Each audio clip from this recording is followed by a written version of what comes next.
they love alliteration on the podcast scene for the Pistons, and I never know what to do with that. We got to have the Pistons pin down and the Pistons pulse.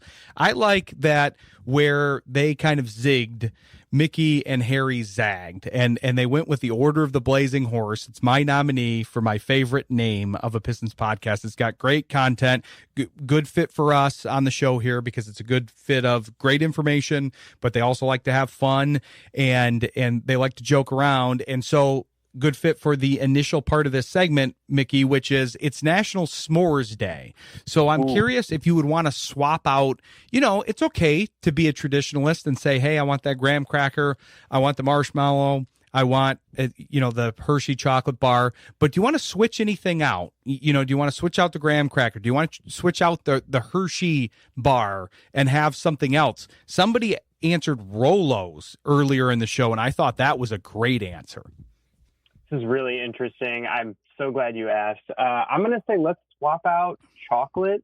Let's go peanut butter. We're talking graham cracker, marshmallow, peanut butter. Riff on the s'more. Maybe sacrilege. Maybe you're into it. You let me know. No, I'm into it. That because I called the Rolo answer a right answer. In my opinion, this is the right answer. It's not just a right answer. This is the right answer. I think peanut butter and chocolate with the marshmallow, I think that's the right answer for this equation here. Now, if I'm going to submit one, I haven't done one yet, but I'm going to submit a wild card because we have already had peanut butter caramel. Those are two good options, but slipping in with something with chocolate and coconut, that's a bit of a wild card. But I'm saying that because my mom's in studio right now and she's a big coconut fan, but I could see slipping in a Mounds bar and being quite happy with that. But that's a wild card. You might not like that one, Mickey. Oh, I'm actually very, like your mother, I'm very pro coconut. So I appreciate that. And that's just one of the best parts about the thing of the day. So we're off to a great start. I'm excited. I'm thinking about new excited s'more combinations. I'm thinking about Pistons lineups. I'm ready to roll.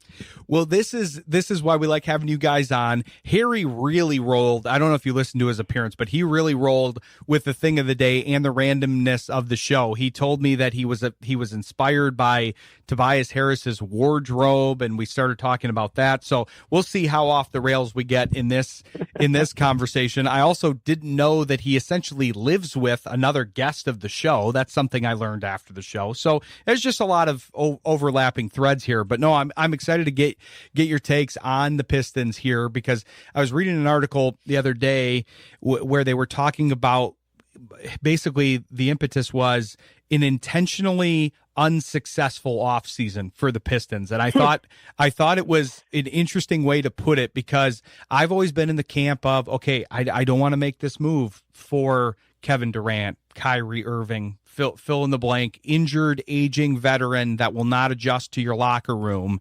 I really am not usually in favor of that. If it's a star level player that's having to descend, if you can give me Al Horford all day, a guy that was never really like a star and then adjusts to his role later in his career. But I'm curious how you kind of grade and take in the offseason so far when they seem to be done, other than the Jalen Duren situation, which hopefully the dust is getting closer to settling there. Yeah, I'm not too worried about the Duren thing. I think he'd have to be crazy to play on the qualifying offer. I think it's just a matter of when and how much. So I'm just operating under the basis that he'll be a Piston come training camp.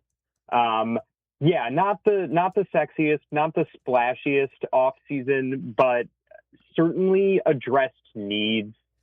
We did not get Cade a number 2 option, really a number 2 scoring option, but we did get shooters. We got Isaiah Joe, Javonte Green is back. He's really great in the corner. John Collins is an improvement from Tobias, at least in terms of shooting. Hopefully Kevin Huerter's shot starts falling again. We'll see how much they play, but we got Taurean Prince, Gary Harris. So while we did not get the second star necessarily, we addressed the shooting issues. The creation, we have Danis still on the lineup, so that's our backup point guard in theory, although there's a chance he could start. Ibuka Okori, the rookie, was brought in pretty much purely for his shot creation, distribution abilities, being a low turnover, table setter kind of guy. So I think that'll serve us well. But the real, I think, maybe to your point of intentionally unsuccessful, is the idea that we have so much flexibility, a lot of non-guaranteed contracts, a lot of movable contracts, so we can potentially get to the trade deadline, decide, you know what, we need to make a push, we need to take a swing on a second star, be it, Kevin Durant or Trey Murphy, whoever it is, if you consider Trey Murphy a star. But I think that I personally wanted something a little splashier. I actually didn't hate the Kevin Durant thing just because he and Cade seem to be buddies. I understand the age concerns. I understand the chemistry concerns with everything that went down with his burner in Houston. But at the end of the day, he's Kevin Durant. He's just a wizard. He's a rocket, but he's a wizard with the basketball. So I don't know. I'm excited to see. It's another bet on internal development. And as I think frustrated as Detroit fans are of hearing, you know what, we're slow and steady wins the race, we're not going to make a big swing. I think it actually makes sense in terms of seeing what a star can do in a contract year, seeing what Ron, a very young player, does in his third season, which is a lot of times when players who were drafted so young make their breakout. So I'm excited about it. I've drunk the Kool-Aid. I've come around on it. I'm a bit of a homer to begin with, as you know. So that's sort of my spiel. How are you feeling, Ryan? I appreciate you asking. I'm feeling very good too, and I guess I would be considered a homer, but I do think I'm fairly objective. But I just like this team build. I'm more of a homer, or have more of a preference towards building a team this way. I think it's a little bit more sustainable and a little bit more evergreen than that big swing thing, because it's kind of like, okay, well, let's ask Houston how that ended up, because a lot of people had that core at a higher place than they did the Pistons core, which, I don't know. That's something that would be kind of homerific on both sides, Houston and Detroit. But I think a lot of the national media probably would have rated Houston above that. They had a Thompson brother, they had Şengün, they had a good young core. They had Green, who they got rid of in that Durant trade, and some other young pieces, Jabari Smith.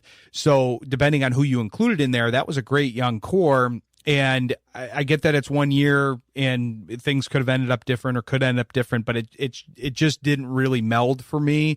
Whereas I'd like to bet on some of the young guys progressing, because I do think there's progression that's very possible with Thompson and with Holland and with Duren, who now everybody's writing him off as a 22-year-old that had his second playoff run. He's apparently burned out now. I know he might look a little burned out because he looks older than his age, but I think we're writing people off too early. I like this team build. I think this is a thing that we need to be aware of in the current construction of the NBA, because you had the Pacers, who almost won with a very similar team build with Halliburton and a bunch of other guys that were good pieces. Yes, you could make Siakam his number 2, but he had a bunch of good complementary pieces that he set up well. I think this team can be built very similarly, and then they're being slower to the inevitable, hey, I'm hitting the wall and I'm getting into this apron stuff, where now Oklahoma City, they benefited from that with Isaiah Joe. They had to get rid of Dort. They had to get rid of some key pieces that may affect it going forward. Thankfully for Oklahoma City, they have about 42 picks left, so they'll probably be okay there. But this apron thing is real. The Boston had to go through this, and now a lot of other teams are going to have to go through this. I'd rather slow that down, where yes, eventually the musical chairs are going to end and you're going to have to sit down, but I'd rather delay when we have to sit down and kind of be set with that roster. Yeah, absolutely. And I think at least the first part of this season is going to be that, and just sort of see what we have, see, is Ron, taking an offensive leap, and I think what's so cool about this lineup is all the flexibility and the lineups that you can create. Harry and I on the podcast were recently talking about a lineup you could build, because, people say you can't play a Sar and Ron at the same time because they both don't really shoot it. But now we have the pieces where you can. You could do a lineup of Cade, Isaiah Joe, who's lights out, Asar, Ron, and then John Collins could play some small ball five. He could space a little bit too. So I think just the addition of more two-way guys, like Javonte Green, like John Collins, I think Isaiah Joe to some extent fits in that category, is just going to create so much more versatility. There's also a ton of depth. Like there's guys like Kevin Huerter. I don't know how many minutes these guys are going to get, not because they're not good, Taurean Prince, but just because, there's only so many guys you can play in a night, although Bickerstaff's been known to go, 10, 11, 12, 13 deep, which is, a good thing to do if you can, especially when it comes to preserving guys for the playoffs. Cade was injured going into the playoffs. So yeah, I'm really excited to see just sort of how the new additions work, how, and I'm glad we didn't package Ron and ship him for another guy because, he just plays such a Pistons brand of basketball, and he was Trajan's first draft pick as the GM. So he probably wasn't going to move off of him anyway, even though some fans wanted that. So I'm really excited to see what he can do. He can be in a bench lineup where he's one of the only non-shooters. So I think just him being able to attack, run the offense, make some decisions, and set other guys up will be really interesting. So I'm excited about it. And I'm excited to see that some of our favorite guys got rewarded with larger roles and contracts, like Danis, like Paul Reed, those kind of guys. Exactly. I want to build out some of those lineups here with you after the break, like you were talking about with Harry, but we'll take a quick break and come back with Mickey Jacobs of Order of the Blazing Horse after the break. Stick with us. You're listening to Sports Intel. Welcome back to Sports Intel with Ryan Walsh, presented by Collectibles Insurance Services. Coming back here with Mickey Jacobs of Order of the Blazing Horse. And yeah, it is intriguing to me, Mickey, with the lineup possibilities. I was one in the camp of the Trey Murphy thing. I still would like to kick the tires on that if they do need something at the trade deadline, because I think that's much more in alignment with their trajectory. That's why I like that trade. When you say, I don't know if he's a star, I get why you say that, but he's more on the same level as the current roster rather than trying to insert something that'll be a totally different entity, an aging star trying to find his last glory. This is a guy that'll be motivated, fits in well to the team, but like you said, you do get that opportunity cost that you would have to trade. So you now still have Holland and some of the other pieces that would have inevitably been in there.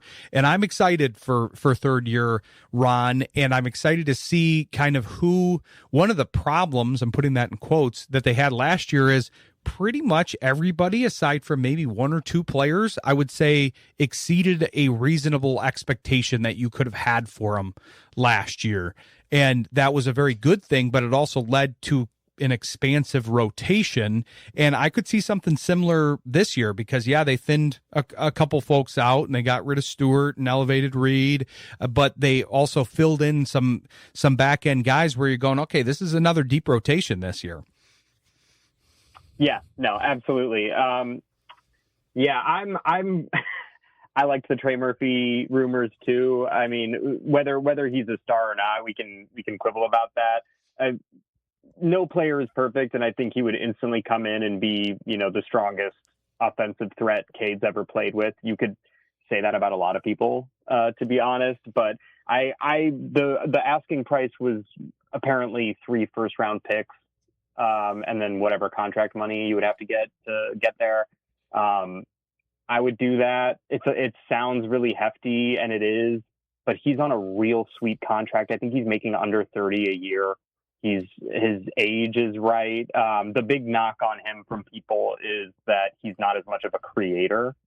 But who knows? Maybe that's just sort of a byproduct of all of the usage in New Orleans, or you know what? Maybe he's just not as much of a creator, but he's still huge. He's extremely tall, and he's lights out as a shooter. He's a crazy lob threat. He's just like a really gifted scorer. So, I was for it, and who knows, maybe the deadline is still an opportunity for a move like that. But yeah, no, we're going to get the data that we need from players like Ron, players like Asar, in a contract year. So it'll be really interesting to see how that works. And I think that the lineup the roster is going to allow for a lot of flexibility. It'll be interesting to see who starts next to Cade. Do you have any predictions, any thoughts on that?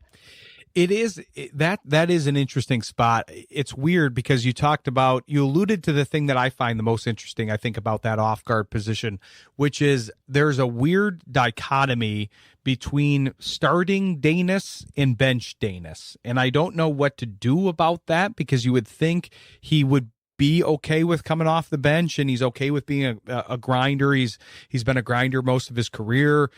But there is a big difference at this point in his career where when he's starting, he's playing a lot better. Now, some of those numbers are skewed by the fact that he's got more usage when he's filling in for Cade, but even when he's been opposite Cade, it's weirdly worked pretty well. But I think the more traditional route of, hey, you've got to have, a Duncan and Isaiah Joe in there. I think that I'm not saying he's going to start at all, but I think the dark horse to really contribute to this team in that guard spot is Kevin Huerter. You alluded to him earlier when you're talking about the secondary creation, talking about needing shooters next to folks. He's a decent defender, not a great defender by any means, but a decent defender where he's not going to get played off the floor.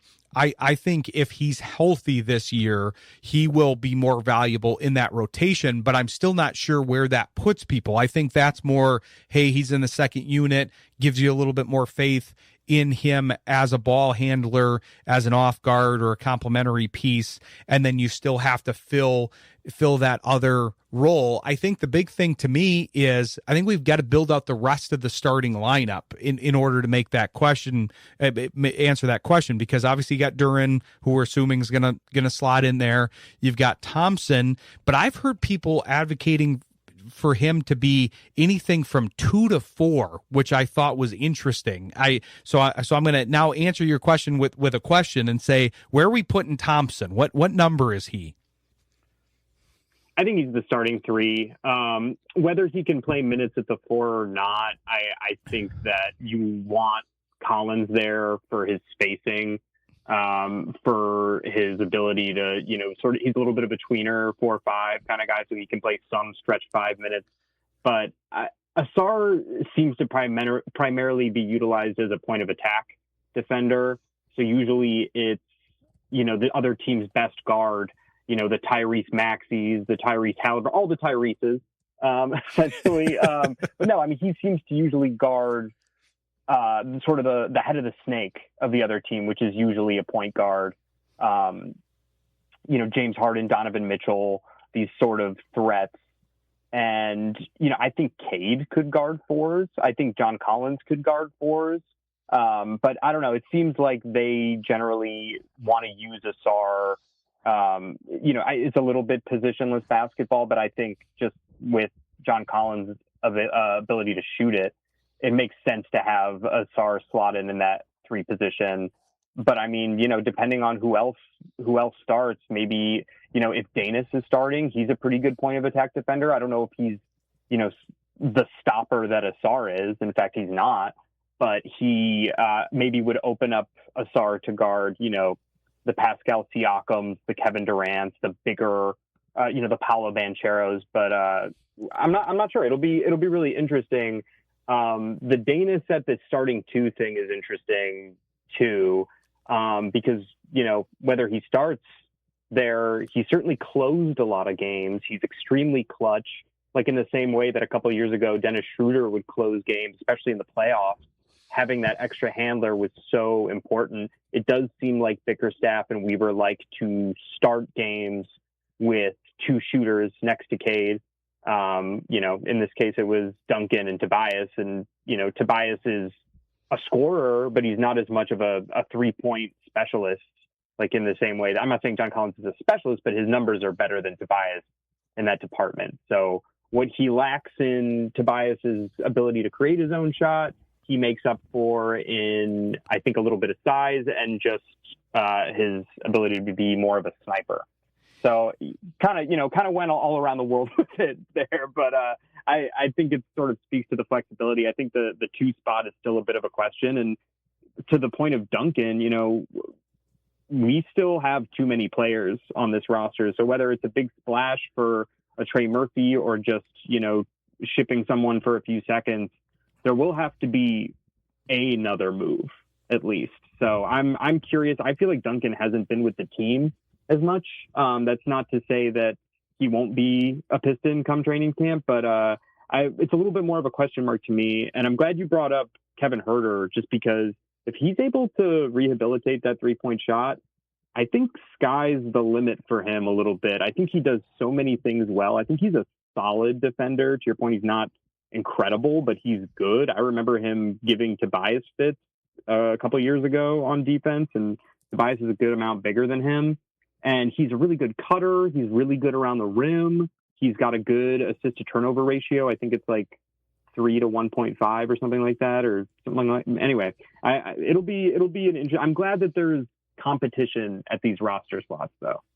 Exactly. I think that's the big thing is because you made a great point in there too, which is it's often not who starts, it's who finishes. So you've got that piece where you can evaluate how people are going. I think I would go to formally answer your question. I think right now, without the information of camp and everything else, I think I would want to stagger the two shooters that are average to below average defenders and not necessarily have them on the floor at the same time a lot. So that would put Duncan for me in the starting lineup. You get an idea for, is he hot or isn't he? Because I feel like he is the type of player that if you feed him early, he can get hot and then you can get a lot out of him. Or maybe you go, okay, this Duncan stint didn't work real well. Let's move in a Danis if we need more ball handling, or a Joe, or even a Hurt or whatever. And you've got better options, because it's funny to me that everybody was complaining about the shooting and they said, okay, we need more shooting. And then as soon as they got more shooting, they're like, trade Duncan, get him out of here. We don't need him anymore. We've got shooting now. It's like, no, this is what they need. They need multiple shooters. So I like the idea that you can kind of on different days see, okay, yeah, Duncan's hot today, we've got to really ride him, or no, let's get him out early. We need more of a Herder or Jenkins or Joe in this role, and it's less minutes for Duncan. But to your point, they've got a lot of options there. Yeah, there's a lot of hot hands to feed. And I also just think not enough people, he's not the biggest name, but I just think John Collins fits on this team a lot. Even though Tobias Harris created his own shot, I think that the way, and I love Tobias Harris, as you know, he's Harry's fashion inspiration. He was a veteran leader for the guys for the whole turnaround. He means a lot to Detroit. I just think the play style in which he created his own shot is a little bit counterintuitive to this young athletic team. It was, just a lot of isolate, find a mismatch, back down, everybody else stands around. Sometimes he would pass out of it and create for others, but a lot of times it just sort of cut the pace of the team. I was talking to my dad about this, and he referenced Adrian Dantley on the Bad Boys team of like, yes, he can get a score. Yes, he can get a bucket, but it's just a lot of standing around, a lot of ISO ball, which, sometimes you need it, but sometimes it might not be the best way to get the most out of your other players. And John Collins' ability to play small ball 5, I kind of was late to realizing that, just because I feel like in recent years he's played on teams that have bigs. But just with Paul Reed backing up Duren, there's sort of that gap for Stu, just those minutes he used to play. I think it'll be really interesting to have an actual stretch 5, even if it's only for 5 to 10 minutes at a time. I think that just creates so much. And I just think Collins' ability to be a lob threat, play hopefully neutral defense, and space the floor should open things up, create a lot of options. So I'm hopeful about that. And even if there is a deadline trade, I kind of hope if things are going well, we keep Collins, because I think he's another one of those hot hands. I agree. And when you're talking about, okay, they didn't get a number 2, maybe he's not the number 2, but he was kind of ascending to the number 2 with Atlanta. And then, like you said, it kind of had some mismatched lineups there, and then had the lack of opportunities the last couple years with being shuffled around. So I like him as a fit, and I agree with that. So he must be the Mark Aguirre then, if I'm following your dad's. Oh yeah, maybe that's it. Maybe it was Aguirre, not Dantley. No, Collins. No, he's right about Harris, and then Collins would be the Mark Aguirre. Yeah, it's a better fit. Yeah, because that's essentially rehab his reputation. Yeah, exactly. So yeah, that's great. But enjoyed the conversation as always. Let the people know where they can follow you guys here to get more great content like this. Yeah, Order of the Blazing Horse on YouTube is the best place to find our stuff. Also, I have to plug this, we are currently doing a jersey giveaway. So for our 100th episode, we did a jersey giveaway. It's still in play. So basically, you go to our YouTube page, go to the 100th episode. It's under the live tab. It says 100th episode. Subscribe, and then comment under that video, Mickey and Harry have recruited me to the Order. And for that, you will receive a raffle entry to win any Pistons jersey. It stops when we reach 313 subscribers on the YouTube channel. We'll do the raffle there. But you can also refer other people and have them comment and drop your name, and then you'll get another raffle entry. So, Ryan, you're certainly eligible for this. If you go over and subscribe, you can recruit anyone else you want, and then all your listeners can as well.